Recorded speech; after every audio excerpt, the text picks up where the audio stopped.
என்ன இந்த மாதிரி மழை அடிக்கிற டைமில் மழை வர டைமில் எங்கேயும் வெளியெல்லாம் அப்படியே ஜாலியாக சுற்றிட்டு இருக்க மாதிரி இருக்குது. ஆமாம், இந்த அக்னி நட்சத்திர வெயிலில் இப்படி ஒரு மழை கிடைக்கிறது எங்களுக்கு ஒரு வரப்பிரசாதம். இந்த நாட்டு மக்களுக்கெல்லாம் நல்லது. விவசாயம்லாம் நல்லா செழிக்கும். இந்த அக்னி நட்சத்திர வெயிலில் அந்த மழை கிடைச்சிருக்கு உங்களுக்கெல்லாம் ஒரு வரப்பிரசாதம் மாதிரி. அதனால நல்ல நாடு நல்ல ஒரு ஒரு நல்ல ஒரு தளர்ச்சியாக வரும் அப்படிங்கிற. ஆமாம், இது ஒரு கொண்டாட்டம் பண்ணுற பாருங்க, ஒரு ஆட்டம். சந்தோஷத்தில் ஆட போகிறேன் இப்போ நான். ஆடு ஆடு என்ன ஆட்டம் ஆட போகிற? பார்த்துக்கங்க என்ன ஆட்டம்னு. ஆஹா, என்ன இது கயிறு கீரில் எடுத்துகிட்டு என்னமோ வேறு நான் கயிறு எடுத்துகிட்டு ஆட்டோன்னா என்னது அது வம்பு ஏதாவது பண்ண போறியோ? ஆடு ஆடு ஆடு ஆடு ஆடு ஆடு ஆடு ரைட்டு, பரவாயில்லையா பரவாயில்லையா. சரி, போதும் போதும், ஜாஸ்தி ஆட வேண்டாம், போதும் போதும் போதும் போதும் போதும். அவன் சந்தோஷத்துக்கு போதும் ஆடினது.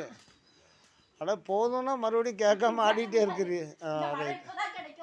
ஆஹா ஹா ஹா right right right right right right ஆடு ஆடு ஆடு ஆடு ஆடு ஆடு பரவாயில்ல. ஓஹோ, மழைக்கு நல்லா பூத்துருக்கு. சரி சரி சரி சரி சரி.